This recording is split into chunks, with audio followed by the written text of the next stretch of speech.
quero ler com os irmãos no livro de Zacarias.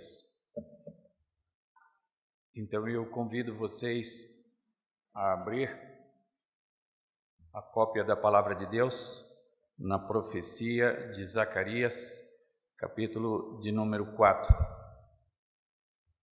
Livro da profecia de Zacarias, capítulo de número 4. Nos diz a palavra do Senhor: tornou o anjo que falava comigo e me despertou como a um homem que é despertado do seu sono. E me perguntou: que vês? Respondi: olho e eis um candelabro, todo de ouro, e um vaso de azeite em cima, com as suas 7 lâmpadas e 7 tubos, um para cada uma das lâmpadas que estão em cima do candelabro. Junto a este 2 oliveiras, uma à direita do vaso de azeite e o outro à sua esquerda. Então perguntei ao anjo que falava comigo: meu senhor, o que é isto? Respondeu-me o anjo que falava comigo: não sabes tu o que é isto? Respondi: não, meu senhor. Prosseguiu ele e me disse: esta é a palavra do Senhor a Zorobabel, não por força, nem por poder, mas pelo meu espírito, diz o Senhor dos exércitos. Quem és tu, ó grande monte? Diante de Zorobabel serás uma campina, porque ele colocará a pedra de remate em meio às aclamações. Haja graça e graça para ela.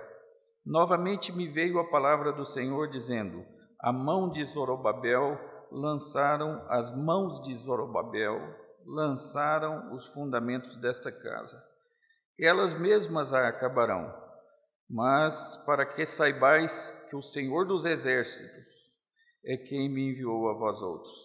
Pois quem despreza os dias dos humildes começos, esse alegrar-se-á vendo prumo na mão de Zorobabel. Aqueles 7 olhos são os olhos do Senhor, que percorrem toda a terra.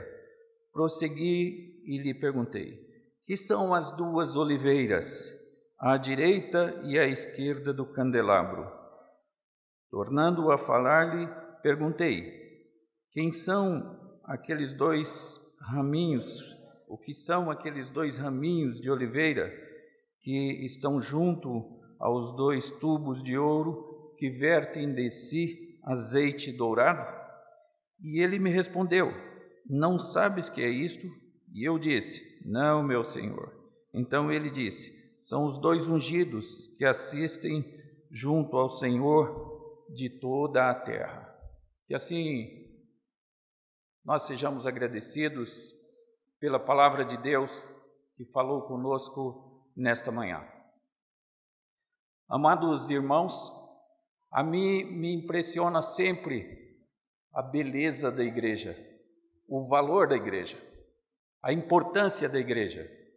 E eu confesso que as principais coisas que aconteceram em minha vida têm que ver com a igreja.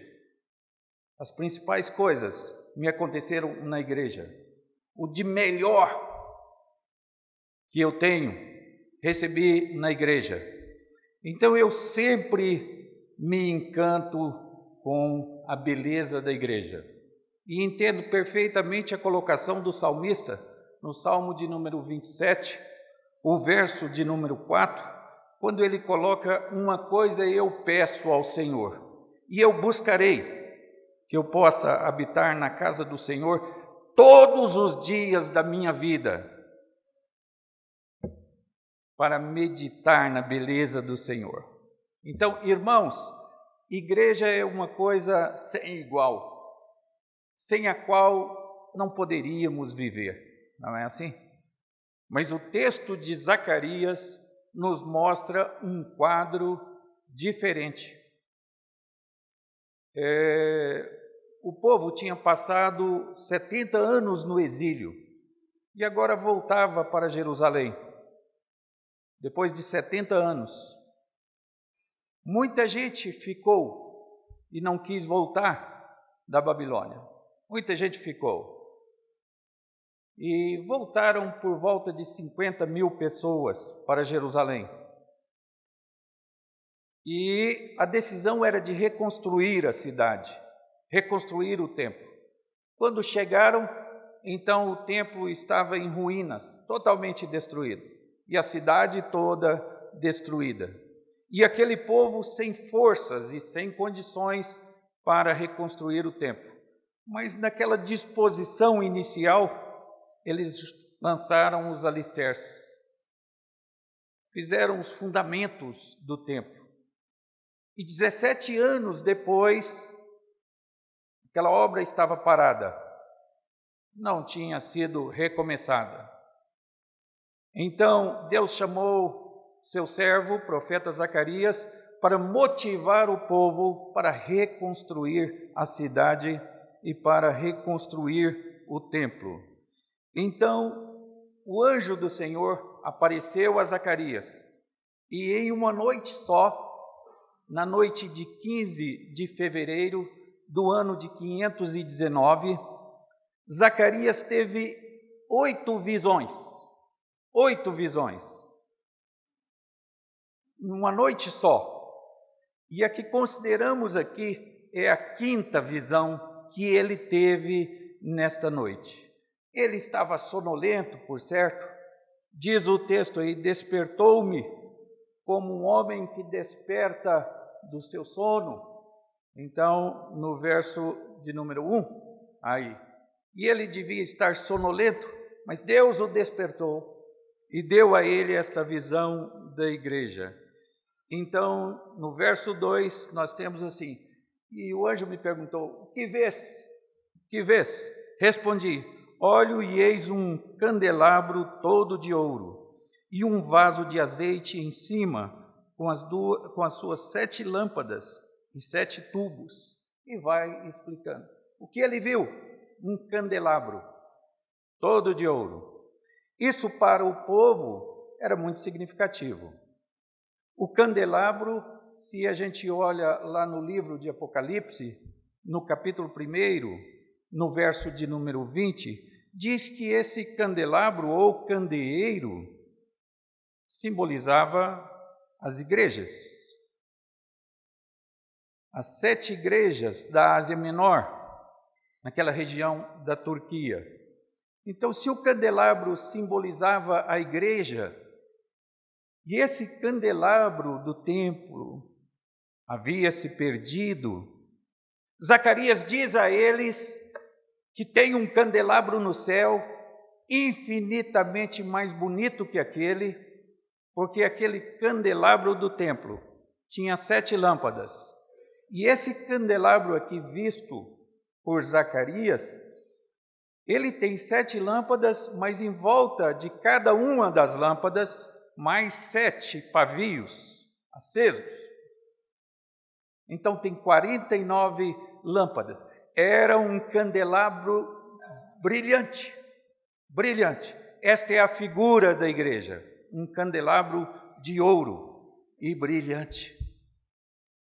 Isso está de acordo com o ensino de Isaías, que diz que nós somos luz do mundo. Isso está de acordo com o ensino de Mateus, o ensino de Jesus. Nós somos o sal da terra e a luz do mundo. Este candelabro deve brilhar. Então eu estava ouvindo aqui o hino, brilha no meio do teu viver. Exatamente isso. Nós devemos brilhar, brilhar. E a figura que Zacarias tem aqui é da beleza do templo, o templo brilhando, o candelabro brilhando, iluminando o povo. Então é uma figura fantástica. Entendo bem a atitude de Simeão e de Ana no Novo Testamento, porque não saíam do templo. Igreja é coisa maravilhosa. Nós aprendemos tanto na igreja, não é? Quanta coisa aprendi na escola dominical. Quanta coisa aprendi no culto. Quanta coisa tenho aprendido na palavra de Deus. É a igreja que nos dá isso. Quanta coisa temos aprendido dos irmãos ao desfrutar da comunhão. O livro dos Provérbios, no capítulo 16, no verso 1, diz que o coração do homem pode fazer planos, mas a resposta dos lábios vem do Senhor. É interessante, a resposta dos lábios não é dos lábios do Senhor, é a resposta dos lábios, vem do Senhor. Isso traz a ideia de que, embora nós façamos planos, às vezes Deus nos dá as respostas por meio da colocação de um irmão, às vezes um irmão humilde. É dele que vem a resposta do Senhor. Eu tenho aprendido tanto com as pessoas no desfrute dessa comunhão. Que beleza é a igreja! Esse candelabro brilhante. Que maravilha que é a igreja. Bem, irmãos, na igreja nós aprendemos, nós colocamos em prática o que aprendemos e alegremente desfrutamos de uma grande comunhão. Diz o salmista que é melhor estar na casa do Senhor um dia do que 1000 em outros lugares quaisquer. Irmãos, que privilégio nosso de ter a igreja. O quanto nós somos devedores à igreja. Israel estava naquela situação de desolação. Tudo destruído.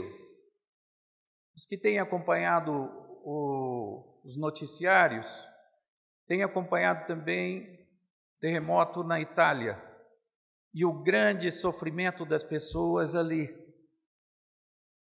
Porque algumas pequenas cidades foram parcialmente destruídas. Deixa eu dizer para vocês, a situação aqui era pior. A cidade inteira estava destruída, desprotegida, sem muro. E o que era pior, o templo estava destruído. Então Zacarias diz, tem um candelabro. Ele vê esse candelabro com 49 lâmpadas, brilhantes,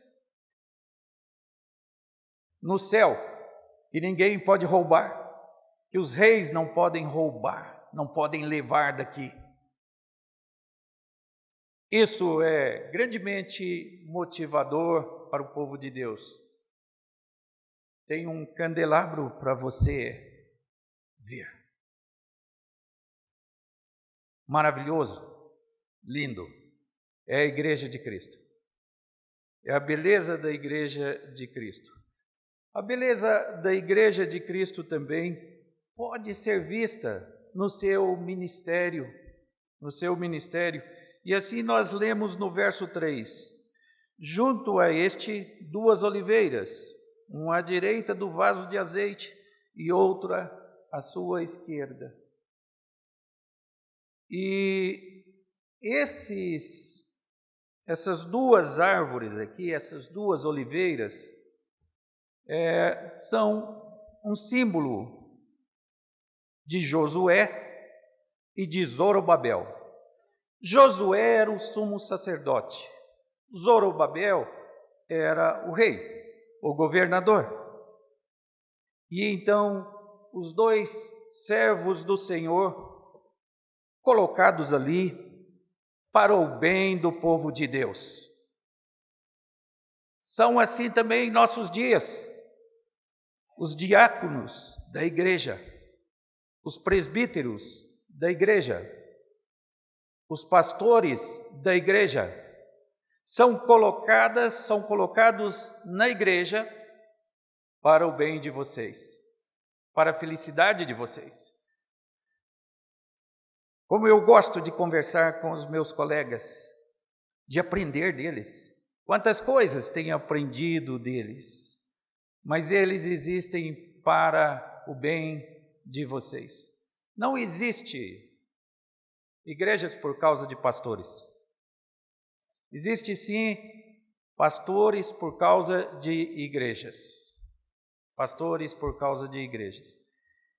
Esses dois homens, Josué e Zorobabel, no capítulo 3, no verso 8, diz que eles eram homens de presságio. A palavra aí é a mesma palavra de sinal. Eles eram símbolos. Josué, o grande sumo sacerdote, simbolizava um sacerdócio ainda maior que haveria de vir para resgatar a igreja, para interceder junto ao Pai pela igreja. Simbolizava Jesus Cristo. É por isso que eram homens de presságio, um sinal. E Zorobabel, o rei, simbolizava também Jesus Cristo, o rei que governaria sobre o reino de Deus, que governaria sobre a igreja. Então, desses homens, simbolizados aqui por duas oliveiras, vinham o azeite necessário para que o candelabro permanecesse aceso para sempre. Nunca se apagasse, diz aí o nosso texto. Bem, irmãos, deixa eu dizer com clareza, é Jesus Cristo que dá o Espírito Santo à igreja. O azeite que alimenta o candelabro para que as chamas continuem brilhando, este azeite representa o Espírito do Senhor. Isso é reconhecido por toda a igreja em todos os lugares. No livro de John Bunyan, por exemplo, chamado de O Peregrino, nós encontramos este azeite lá, uma chama sendo alimentada por este azeite. Então, Josué e Zorobabel representam os dois a Jesus Cristo. E as duas oliveiras, uma de um lado e outra de outro. O governo de Jesus Cristo sobre a igreja. E a obra intercessória de Jesus Cristo em nosso benefício. Então, irmãos, não é uma coisa maravilhosa?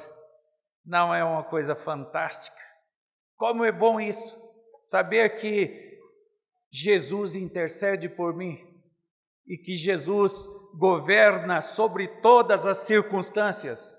E quando eu leio, então, por causa disso, Romanos 8, que diz assim, se Deus é por nós, quem será contra nós? Eu me alegro porque sei que é este Jesus, este Deus, que é Senhor das circunstâncias, que intercede por mim, e Ele é o Rei do universo. Que maravilha a igreja, irmãos! Igreja é este lugar. Que maravilha é o ministério da igreja que revela a beleza da igreja. Revelam o mistério, revelam a beleza da igreja, os ministros, os diáconos, os presbíteros, porque eles governam a igreja em nome de Jesus, com a autoridade de Jesus. E também em nome de Jesus, eles intercedem constantemente pela igreja. Não é maravilhosa a igreja? Que coisa boa! Nós não estamos desamparados. Deixa eu dizer uma coisa para vocês. A nossa situação de hoje é melhor que a situação de Adão, por causa da igreja, melhor que a situação de Adão antes da queda. Vou repetir. A nossa situação de hoje, por causa da beleza da igreja, é melhor do que a situação de Adão antes da queda. Bom, por que eu digo isso? Adão não tinha natureza pecaminosa antes da queda. E permanecer na presença de Deus dependia dele. A pergunta é, ele conseguiu? Não. Ele pecou? e foi expulso do jardim. Hoje, quando eu leio o Salmo 37, o verso 28, que Deus ama os seus santos e eles são preservados para sempre. E eu percebo que esse verbo está no particípio, numa voz passiva, dizendo assim: nós recebemos a ação de ser preservados. É certo que eu vou permanecer na igreja, não por meu mérito, mas pelos méritos de Jesus Cristo. Adão não conseguiu permanecer. Se dependesse de nós, hoje que temos natureza pecaminosa, jamais conseguiríamos. Mas não depende de nós, depende das duas oliveiras. Depende do Senhor que estas oliveiras representam. É Jesus que nos preserva. Quando eu leio na primeira carta de Pedro, no capítulo 1, no verso de número 5, e eu vejo lá que nós somos guardados pelo poder de Deus. É pouco isso? É pouco para guardar você, o poder de Deus? É isso que nos sustenta. Ah, eu posso andar tranquilo, porque aprendi isso na igreja. O anjo do Senhor acampa-se ao redor daqueles que o temem e os livra.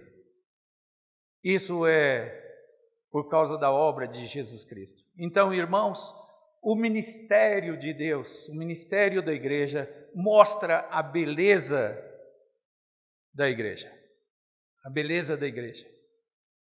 Outro aspecto que poderíamos destacar é que a obra do Espírito Santo também mostra a beleza da igreja.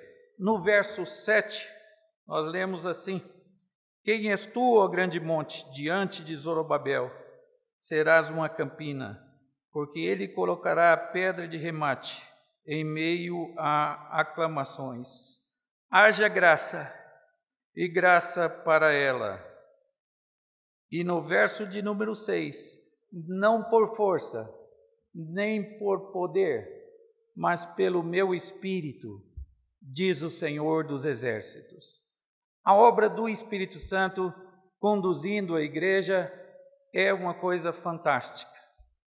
E ele nos abençoa e nos dirige de tal modo que nós jamais poderemos ser tão agradecidos quanto deveríamos ser. Problemas na nossa vida? Enormes, às vezes. Nós não imaginamos a solução, nem pensamos sobre como aquilo poderá ser resolvido. E então nós oramos a Deus. E a Bíblia diz que o Espírito Santo intercede por nós com gemidos inexprimíveis. E então a solução vem de onde nós não esperamos. E como nós não esperamos? Porque os nossos pensamentos não são os pensamentos de Deus. E os nossos caminhos não são os caminhos de Deus. Não são. Por exemplo, se fosse dada a você a tarefa de evangelizar o mundo, de começar a obra da igreja no mundo, você chamaria 12 homens, alguns iletrados, alguns rudes, para fazer esse trabalho? Você chamaria Pedro para fazer esse trabalho? Para divulgar a obra de Deus no mundo? Chamaria? Eu não chamaria. Se me fosse dado esse privilégio de começar a obra de Deus no mundo e eu morasse aqui em São Paulo, eu acho que eu sei o que eu faria. Eu chamaria todos os canais de televisão, esperaria no dia 2 de novembro. Quando chegasse o dia 2 de novembro, dia dos finados, então todo mundo, pelo menos uma grande multidão, estaria nos cemitérios e a televisão transmitiria ao vivo. E eu então ressuscitaria todos os mortos, se eu pudesse. Não é? Esse é um plano. Agora, Deus não fez isso. Deus chamou Pedro. Os caminhos de Deus, os pensamentos de Deus, são mais elevados do que os nossos pensamentos. O modo como Deus faz as coisas é maravilhoso. Os caminhos de Deus são sempre melhores. Então, nós temos aqui nesta passagem que a vitória ali seria obtida não por poder. E a vitória ali seria obtida não por violência, mas a vitória ali seria obtida pela ação do Espírito Santo. Pela ação do Espírito Santo. É assim que a vitória seria obtida ali. Ok. Então, nós também podemos considerar a beleza da igreja do ponto de vista da obra completa. Da obra completa. Quando eu leio na carta aos Filipenses, o capítulo de número 1, o verso de número 6, eu encontro lá que aquele que começou a boa obra em vós há de completá-la até os dias de Cristo Jesus. Como será isso, hein? Essa obra completa. Cada um deseja o céu por uma coisa. Por que você deseja o céu? Há algumas pessoas que, um pouco materialista, e elas dizem, eu quero ir para o céu. Lá tem ruas de ouro. Outras pessoas, não tão dedicadas ao trabalho, dizem assim, eu também quero ir para o céu, porque lá é o lugar de descanso eterno. Por que você deseja ir para o céu? Qual a razão? Eu vou dizer, a minha razão.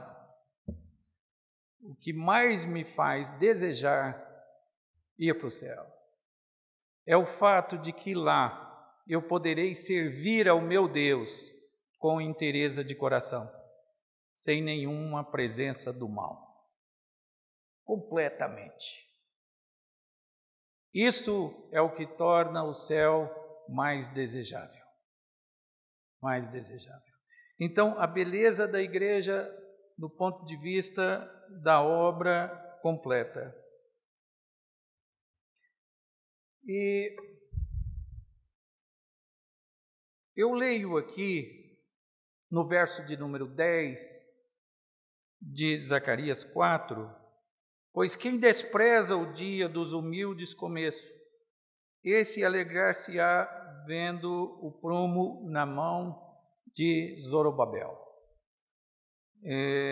A ideia aqui é a mesma ideia que está apresentada no verso de número 7. A pedra de remate é a mesma colocação aqui para o prumo. Então, talvez uma ideia melhor aqui fosse a de que a pedra fundamental, quando ela é colocada. Os judeus olhavam para a destruída cidade, para a situação de quase penúria, de fome, e os alicerces abandonados havia 17 anos. E desprezavam aquilo. Mas eles não poderiam desprezar quando a obra estivesse completa. Quando a obra estivesse completa.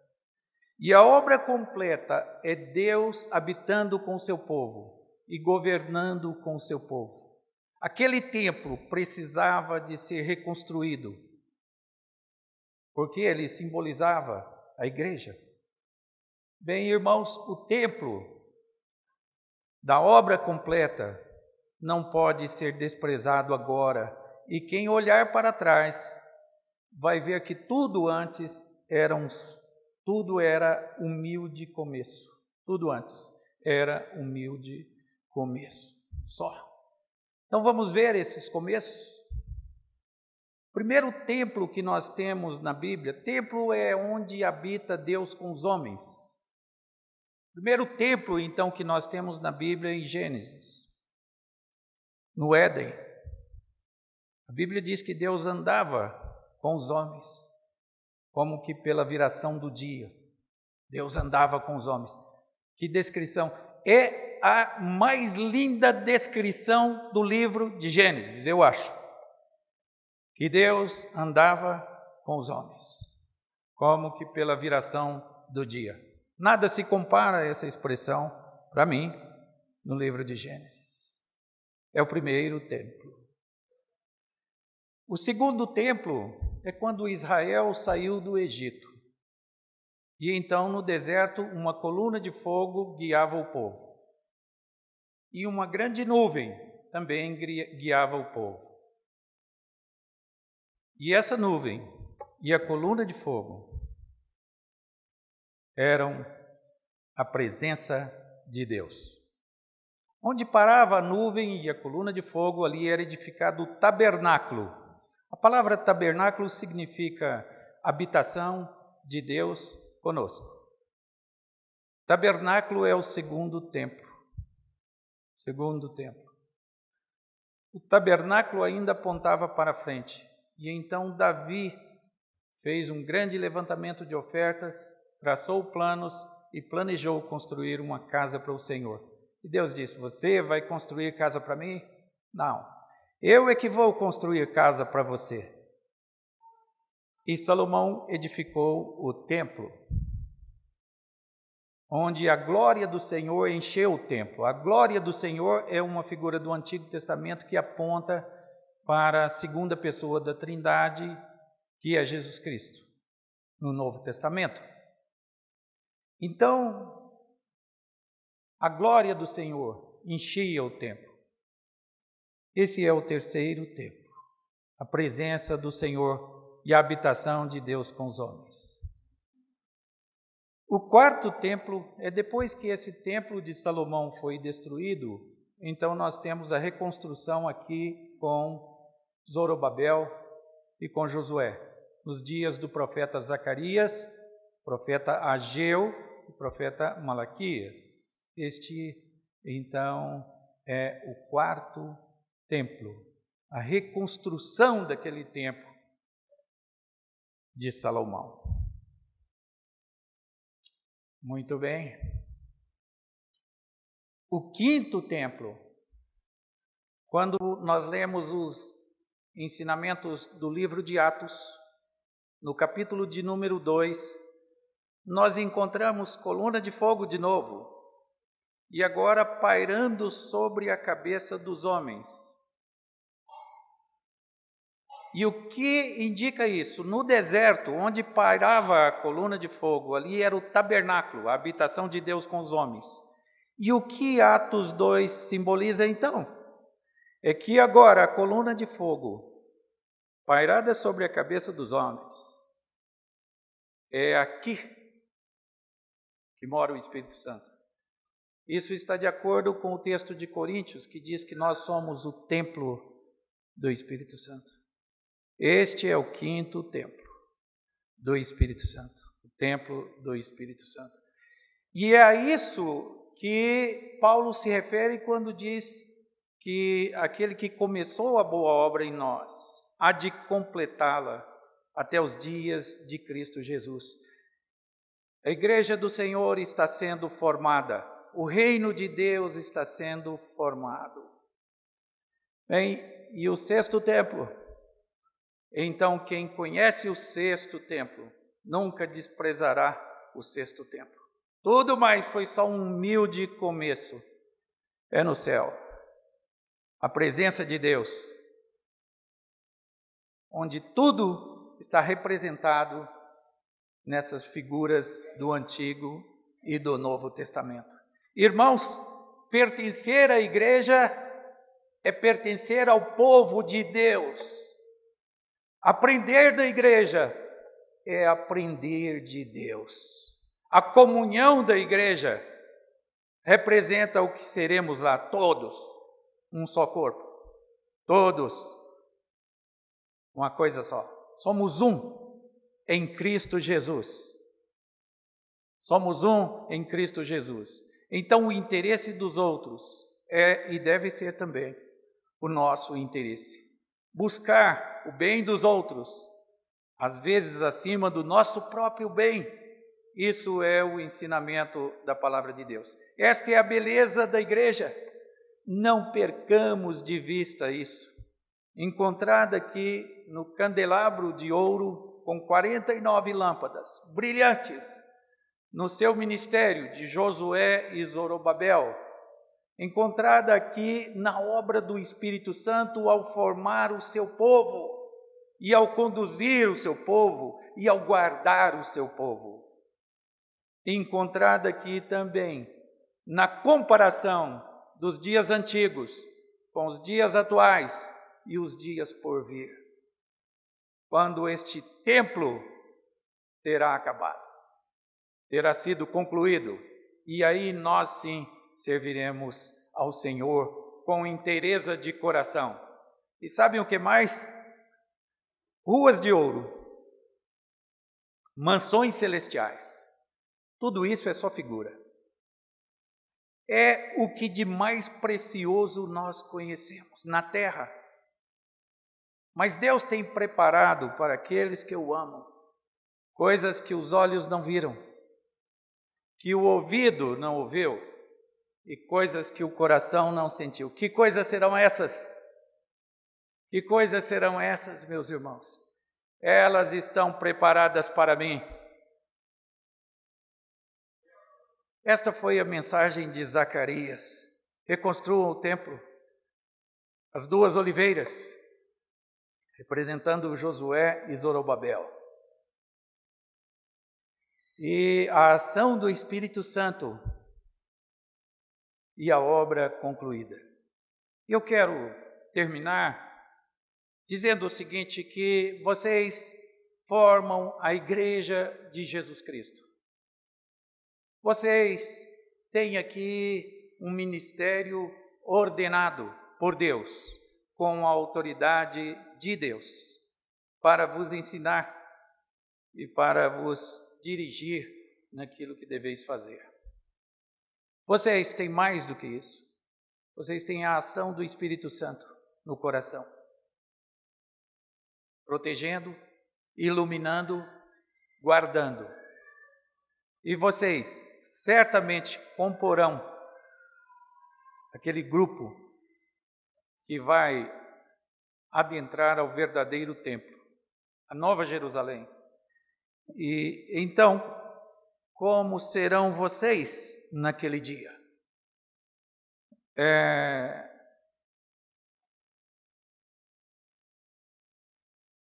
Eu quero concluir essas considerações lendo com vocês no livro de Apocalipse, capítulo 21, os versos 1 a 7, porque aqui é o verdadeiro templo, e aqui é a verdadeira igreja, e é aqui que os que estiverem aqui olharão para trás e considerarão tudo como sendo só humildes começos, em comparação com Apocalipse 21, de 1 a 7. Diz-nos a palavra do Senhor: Vi novo céu e nova terra, pois o primeiro céu e a primeira terra passaram, e o mar já não existe. Vi também a cidade santa, a nova Jerusalém, que descia do céu, da parte de Deus, ataviada como noiva adornada para o seu esposo. Então ouvi grande voz, vinda do trono, dizendo: Eis o tabernáculo de Deus com os homens, Deus habita com eles. Eles serão povos de Deus, e Deus mesmo estará com eles. Ele lhes enxugará dos olhos toda lágrima, e a morte já não existirá. Já não haverá luto, nem pranto, nem dor, porque as primeiras coisas já passaram. E aquele que está assentado no trono disse: Eis que faço nova todas as coisas. E acrescentou: Escreve, porque estas palavras são fiéis e verdadeiras. Disse-me ainda: Tudo está feito. Eu sou o Alfa e o Ômega, o princípio e o fim. Eu, a quem tem sede, darei de graça da fonte da água da vida. O vencedor herdará essas coisas. E eu lhe serei Deus, e ele me será filho. Só o vencedor que vai herdar. Quem é o vencedor? Primeira carta de João, capítulo 5, verso 4 e 5, diz que o vencedor é quem crê em Jesus Cristo. Você crê em Jesus Cristo? Então você é vencedor. E você faz parte desta cidade. Você é esta cidade, a Nova Jerusalém, onde não há choro, não há lágrima, não há luto, não há sofrimento. Não é linda a igreja, irmãos?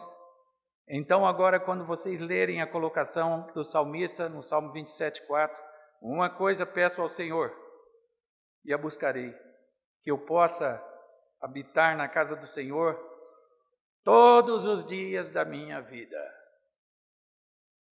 Então, vocês entenderão melhor a atitude de Simeão e Ana no Novo Testamento, que não saíam do templo. Então, vocês entenderão perfeitamente, porque um dia na presença do Senhor é melhor do que 1000 em outros lugares. E então vocês valorizarão grandemente esta beleza deixada por Deus, esta grande maravilha deixada por Deus, cujo nome é igreja, ou se vocês preferirem, Nova Jerusalém. Que Deus os abençoe.